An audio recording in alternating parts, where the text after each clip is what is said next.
So let's get this summary started. We're gonna go pretty fast, pretty hard. I'm gonna go over some of the text if I think it's necessary because this is just, we're gonna go over an entire book. That's what, 100 and how many pages is this? I don't know, about almost 200 pages. So yeah, we're gonna be going pretty broad. But I'll do my best. So let's go start with chapter 1. So let's open to that. He establishes the basic fundamentals of what he believes, and I guess the fundamentals of the book too. So I have those summarized right here. So he's defining and describing consciousness. So it's one, can be divided. It's manifesting in different forms, which is us, and I guess everything. I am, or consciousness is I am, and I am is God. God is or I am is a feeling, your own feeling of permanent awareness, which is what he went over in a few chapters ago when he talked about you or not being your identity. And I am is the center of consciousness. I am is just one definition of many,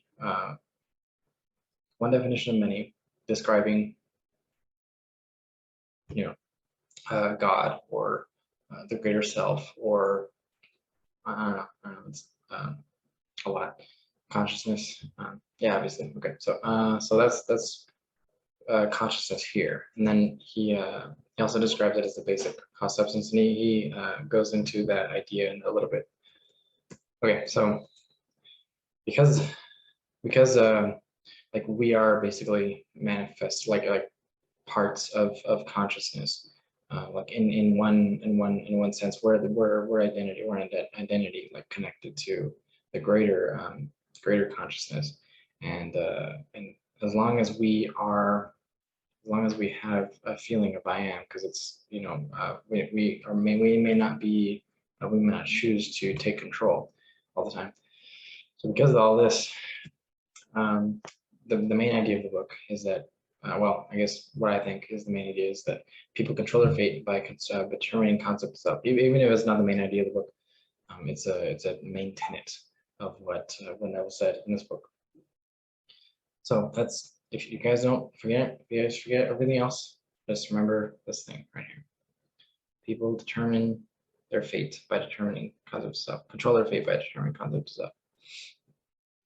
And so the mechanics of that, and I don't know why I put that here, but if it helps you to understand it, the arrangement of consciousness determines what your reality looks like, and then so your concept of self kind of like is the blueprint, and then or conscious, the rest of the world, which is consciousness, the rest of existence conforms to concept of self. As to why that happens, I don't know. But that's what Neville is saying right here. So that is that chapter 1? Yeah, okay. So now we're going into chapter 2, which is consciousness. Kind of the same thing. So he just goes on to say that like describe a property of consciousness. So all things from that first cause are also conscious, which is just basically what he said. What he said here, the basic cause substance. It should be apparent to anybody watching these videos. Okay, and since consciousness is the cause substance, which is in everything, and we are like a manifestation, we are part of it. There's nothing external to us. So even if this is kind of hard to wrap your head around if you're not familiar with this concept, I'm not. But if something happens to you, as it's perceived that something happens to you, something bad, something good, whatever, he's saying that there's nothing external because everything is made from consciousness. So it's all part of the same thing. If that helps you to manifest things or interpret events in your life to where you can cope with them better, then by all means go ahead.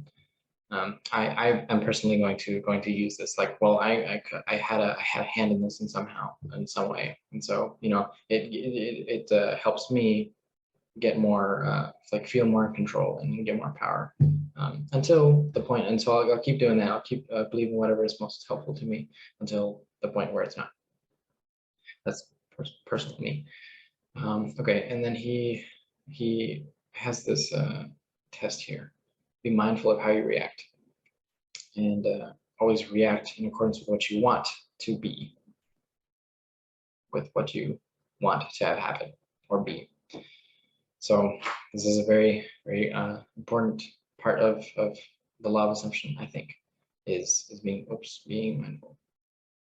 Okay, of how you react. So always, always, always. If you don't have a mindfulness practice right now, start one. Start one now. Before it's like the best time to do that is yesterday.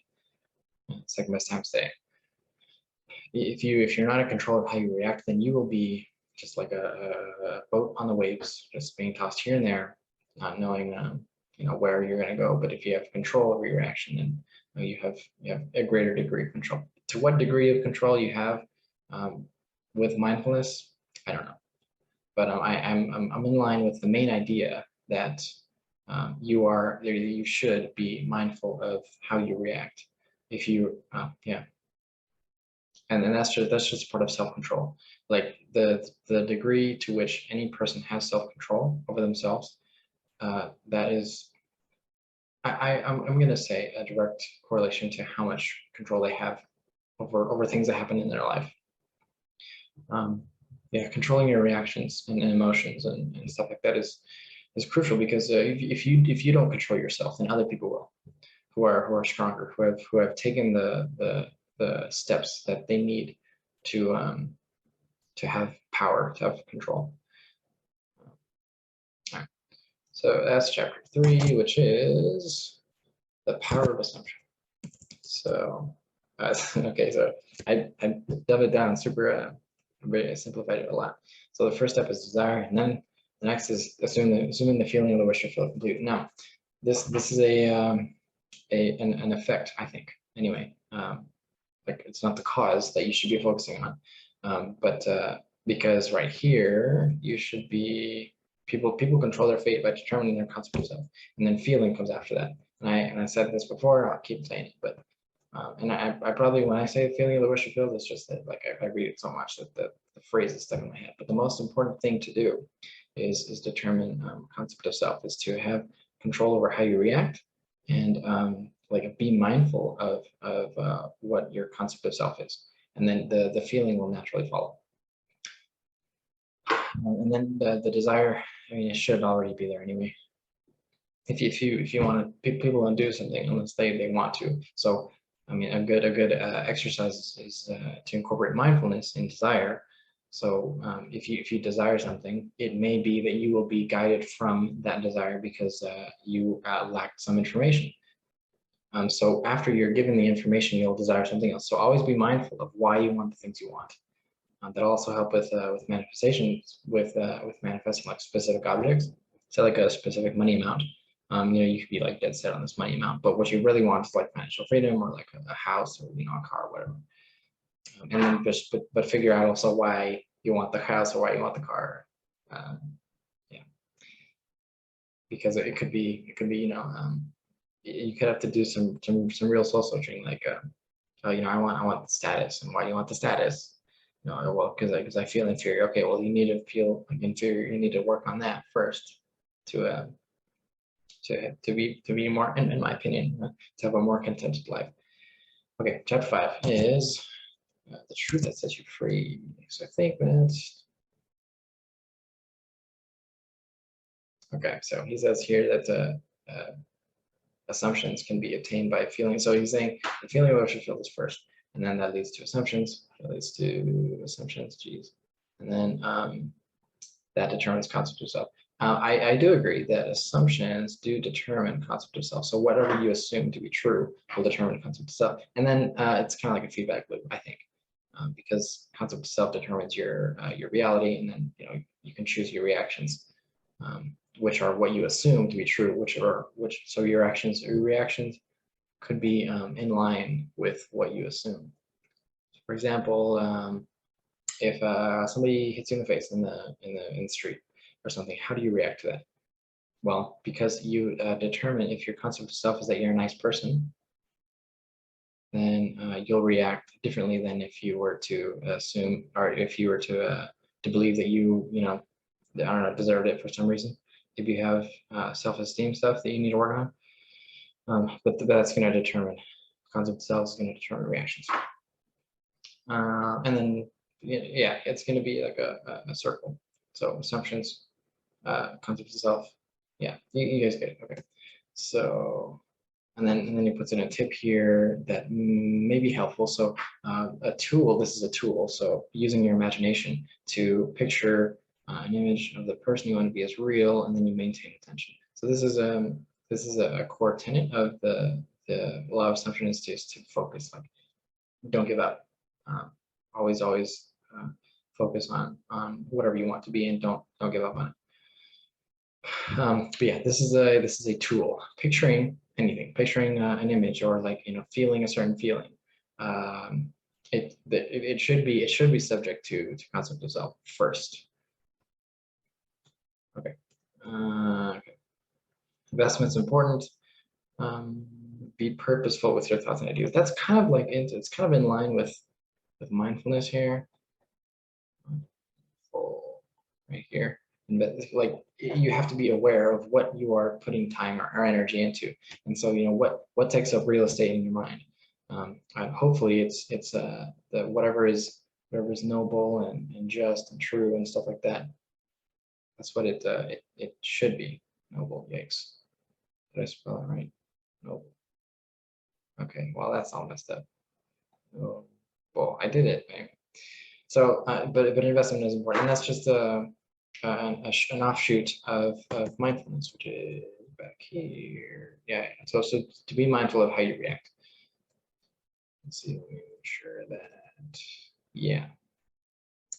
So just be purposeful with whatever you're spending your thoughts on. Okay. Chapter 6 is attention. I wish I would have put the names here. Attention. Okay, so he harps again on maintaining and controlling your attention. And then there's the exercise, which was I think it was like the going throughout the day. There, as you end the day, you're in bed. You think about the past events of the day, and that's just an exercise in maintaining focus. That's one exercise. You don't even have to do it. There's many exercises to maintain focus. I like meditation because there's a lot of benefits that come with that. But I may switch over to this exercise if I feel like I need to. But yeah, that's the main point is that the main purpose of this exercise is to grow and maintain your power of attention. Okay, because that's how you'll better choose what you want or what you focus on, which is part of the investment. Okay. Chapter 7 is attitude. All right. So this here. Okay. Let's go over attitude because I don't understand what I'm talking about here. Okay. So Okay. So the chapter starts off with the experiment, and that establishes the idea that we perceive only what's in line with our assumptions. And so that kind of sets up the story for how important your assumption is, and how, like, I guess, yeah, your assumption. Let's just stick with that. And so assumption here could mean attitude. So the particular attitude you have about a person, in this case with the case history. I mean, actually, so let me talk about the case history here, which is his wife, the costume designer. And I'm going to say that there's just like I should have put here that there's an okay, so there's nothing clean or unclean. So you basically, he's saying that you have the responsibility, the pretty big responsibility. You don't have a code to follow.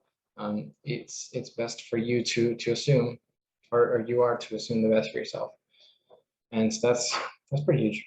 But then there's a Bible story kind of in line with that, where I think Paul was shown like a blanket tarp of animals, and God, the voice of God says that there's nothing clean or unclean, so eat all the snakes, I guess.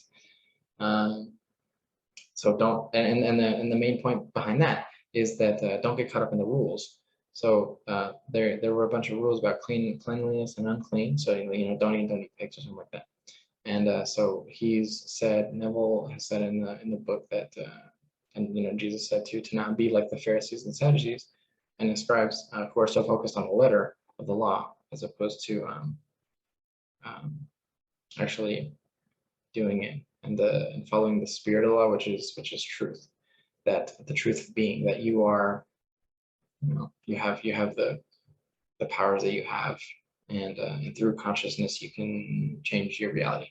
I'm guessing here. I'm not sure what exactly like the statement of truth is, and I'm using the Metaphysical Bible Dictionary definition of what is truth, because it's referenced a lot in there. I may do a deep dive. That's going to take a while. Okay, so going back to this, so assumption, the importance of assumption and perception, what you believe, determining your reality was the setup for the story, which was basically for anyone unfamiliar, the lady was Neville's wife was assuming, having a real bad time, carrying on imaginary conversations with the boss that were not helpful to her. That were just, she would say stuff that she wouldn't dare say in person. And so after she changed those conversations, her work life switched around. He started treating her differently. Okay, so I mean, you can be exact about the law of assumption, but what he's saying here is that it's, if I think what he's saying is that the literal minded of like interpreting what the materialism, like what the world is made of, if that is to be the end all be all, then you're living in a fictitious world. So I just to be a nitpicker. So chapter 8 is renunciation. Okay, so this was just like I mean, the main idea is that it's in line. It's always in line with the main idea that you can choose concept of self. If you choose something good, then you naturally will go away from evil. So okay, evil is over here. It's, scary. And but if you choose concept of self, like the noble, the true, then you will naturally not focus on evil, and you're going to be investing your attention wisely. That's mainly that's why mindfulness is good, because if you check that you're assuming something bad, something evil that you don't want, because you have to choose what is best for yourself, and then you can start to change that. We have to find out that it's a problem first with mindfulness. Okay, chapter 9 is preparing your place. Do we go over here? Okay, cool. All right, so all is yours to claim it. How does he set this up? Reach out and take it by. So he says, how does he say that? Thrust in thy sickle. Okay, so a bunch of Bible verses. All is yours. All mine are thine. So basically, we are in line with God, I think is what he's saying in John 17:10. And then this passage here is about when Jesus is coming down to save the world, I guess. And the angel, I think, is telling him to thrust in the sickle and reap. All right, let's look it up here. John 17:10. All mine are yours, and you are mine. I'm glorified. What's okay? So it's a prayer, priestly prayer. Okay. So Jesus is talking to God, and he's just putting himself equal with God, which is not new. Okay, so and then in the next statement he says, "It's just all is yours." So all you need to do is just claim it. Okay, and then more Bible quotes, so that like the parable of the talents, like whoever is lacking will be taken from, and whoever has more will be given more. So, but that's a building on the foundation of assuming what you want. So what he's saying is that I think is that the people who already have a great concept of themselves are going to be given more, and the people who have a lacking concept of self are going to be taken away from. Okay, fasten your imagination. Doing things. motivated by some feeling mechanics. I'm gonna straight up ask for comments on the all is yours, like because there's probably other lectures where he goes into how you can assume and why you can like take charge of everything and why, because all is yours means that other people are also yours. So yeah, any feedback on you know, a book or some kind of passage where he talks about some kind of an idea that all is yours would be greatly appreciated. And if not, then I'll probably find it in some lecture. Okay, so the mechanics of the law of assumption are that you know, you assume what you want, and that is a psychological movement. So if you assume you put yourself in the place that you want to be. So you put yourself in either the person that you want to be or the situation that is already complete. And then after you're done imagining or assuming, then you're like snap back to the physical reality, which is what you perceive, and he says that's how reality is made by the forward assumptions, because the law of assumption like controls and flows through everything. Okay, I think I'm going to take a break because I've been going for a while. I'm going to go over the latter half of the book, which is chapter 10 through, what is it, 27? Okay, so I may have to do 3. Okay, well, that's fine. All right, see you guys later.